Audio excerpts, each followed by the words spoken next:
1 year లోనా sir? 1 year కాదు, 2014 నుంచి. ఓకే. అంటే 11 ఏళ్లలో 5,500 మంది, 23,000 మంది గాయపడ్డారు. ఎక్కువే సార్, చాలా ఎక్కువ. ఒక్క ఇయర్ లోనే 2025లో 470 గన్ ఫైరింగ్స్ జరిగాయి, మాస్ షూటింగ్స్ జరిగాయి 470.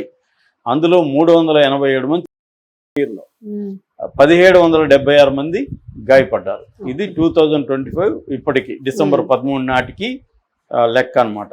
సో అంటే యావరేజ్లో ఎవ్రీ ఇయర్ ఒక 400 నుంచి 500 మాస్ షూటింగ్స్ జరుగుతున్నాయి. 300 నుంచి 400 మంది ఎవ్రీ ఇయర్ చనిపోతున్నారు. కోవిడ్ తర్వాత ఇది పెరిగిందని చెప్తున్నారు. అయితే ఇవి ఏ స్టేట్స్లో ఎక్కువ జరుగుతుంటాయంటే అమెరికాలో ఇల్లినాయ్ అనే స్టేట్స్, టెక్సాస్, పెన్సిల్వేనియా, కాలిఫోర్నియా ఇవి టాప్లో ఉన్నాయన్నమాట. సో ఇక మగవాళ్ళు ఎక్కువ ఉన్నారండి. ఈ ఫైర్ చేసేది 95% మగవాళ్లే చేస్తున్నారు, చేస్తున్నారు. చనిపోయేది అన్ని రకాల వాళ్ళు చనిపోతారు, ఎందుకంటే అది వాళ్ళు టార్గెట్ కదా. ఎవరు అలా బ్యాడ్ లక్ అక్కడ ఎవరు అందుబాటులో ఉంటే వాళ్ళు చనిపోతారు. కానీ కాల్చే గన్మెన్ అంటాం కదా, గన్ పర్సన్స్, వీళ్ళు కాల్చే వాళ్ళల్లో ఓన్లీ 5% మాత్రమే ఉమెన్ ఉన్నారు, 95% మేలే అనమాట. సో ఈ predominantly male dominant. Age group వచ్చి 34 నుంచి 35 ఏజ్ గ్రూప్, మంచి పర్ఫెక్ట్ ఏజెస్. ఆ ఏజ్ గ్రూప్ వాళ్ళు ఎక్కువ. ఇక వైట్స్ ఎక్కువగా కాలుస్తూ ఉండేది 55.6% వైట్సే కాలుస్తున్నారు. బ్లాక్స్ వచ్చి ఓన్లీ 18%. చాలా మంది ఏమనుకుంటారు, బ్లాక్ వైలెన్స్ అనుకుంటారు, కానీ వైట్సే ఎక్కువ కాలుస్తున్నారు. ఏషియన్స్ కూడా 17% ఉన్నారు ఈ కాల్పులు జరుపుతున్న వాళ్ళలో. సో ఇప్పుడు ఈ సంస్థ ప్రకారం కారణాలు ఏంటంటే 60% ఎమోషనల్ అప్సెట్ అవ్వడమే అని చెప్తున్నారు. వీళ్ళు ఈ పర్సన్స్ ఎందుకు కాలుస్తారంటే ఎమోషనల్ అప్సెట్. ఎమోషనల్ అప్సెట్ అంటే వాళ్ళకి డిస్ట్రెస్ ఉండొచ్చు లైఫ్లో, లేకపోతే రొమాంటిక్ రిజెక్షన్ కానీ, లేకపోతే జెలసీ, తన గర్ల్ ఫ్రెండ్ ఇంకొక అబ్బాయితో తిరగడం, దానివల్ల వచ్చి జెలసీని తట్టుకోలేక వాళ్ళు ఇలా తయారవుతున్నారు. కొంతమంది గ్రడ్జి పెరిగిపోతుంది, అసూయ పెరిగిపోతుంది, కొంతమందికి నిరాశలో కూరుకుపోతున్నారు, సో లోన్లీగా ఫీల్ అవుతున్నారు. మనకి దీని మీద చాలా సినిమాలు కూడా వచ్చాయి. లోన్లీగా ఉండడం, టాక్సీ డ్రైవర్ లాంటి సినిమాలు కూడా చాలా వచ్చాయి. సో 60% రీజన్లు అయితే ఎమోషనల్ ఇది. నెక్స్ట్ 20 నుంచి 25% రీజన్ క్రైమ్ ఆబ్జెక్టివ్ ఉండడం, క్రిమినల్ మైండ్ సెట్ ఉండడం, క్రైమ్ చేయాలనిపించడం, అది 20 నుంచి 25%. దొంగతనానికి వెళ్ళి కాల్ చేయడం కూడా జరుగుతుంది, రాబరీ, అది 19 నుంచి 25% రేంజ్లో కారణాలు. రాబరీ, ఆ మధ్య కూడా ఇండియన్ దీంట్లో కూడా చనిపోయారు. అట్లాగే కొంతమంది రిలీజియస్ కల్ట్స్ ఉంటాయి అక్కడ, ఆ కల్ట్ వల్ల కూడా మనుషుల్ని చంపేయాలన్న కల్ట్ దాంట్లో నుంచి వాళ్ళు అలా బిహేవ్ చేస్తారు. ఇక కొంతమంది సైకోపాత్ లక్షణాలు అంటారు వాళ్ళని, సైకోపాత్, సోషియోపాత్ అంటారు.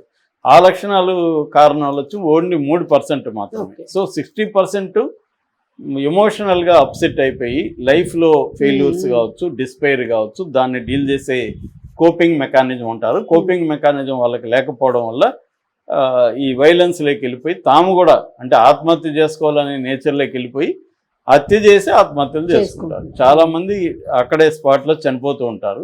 ఇలాగే ఎస్కేప్ అయ్యేవాళ్ళు రేర్ అనమాట. మామూలుగా ఇమ్మీడియట్గా పోలీసులు వచ్చి వాళ్ళని కూడా కాల్ చేయడం జరుగుతుంది. సో ఏదేమైనా ఇక్కడ గన్ కల్చర్ కూడా విస్తృతంగా ఉంది. అంటే 100 మందికి 125 గన్స్ ఉన్నాయి అమెరికాలో డేటా ప్రకారం.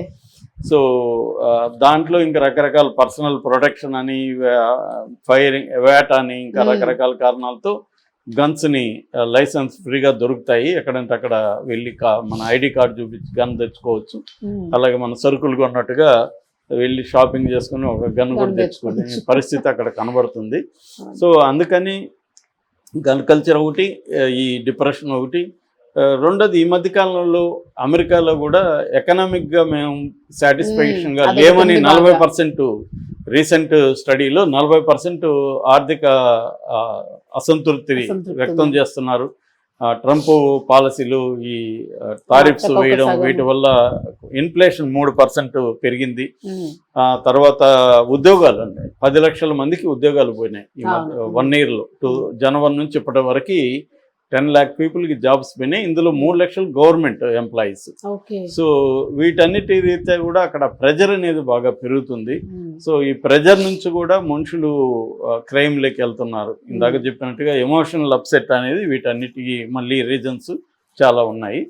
ఏదేమైనా దీని మీద చాలా సంస్థలు అయితే వర్క్ చేస్తున్నాయి, కానీ ఇది అంత ఈజీగా పరిష్కారం అయ్యే ఇష్యూ కూడా కాదు. దాన్ని కంట్రోల్ చేయడం అనేది అది చాలా ఓల్డ్ లాస్ అండి. అవి రాజ్యాంగాన్ని మార్చడం ఇవన్నీ చేయాలి.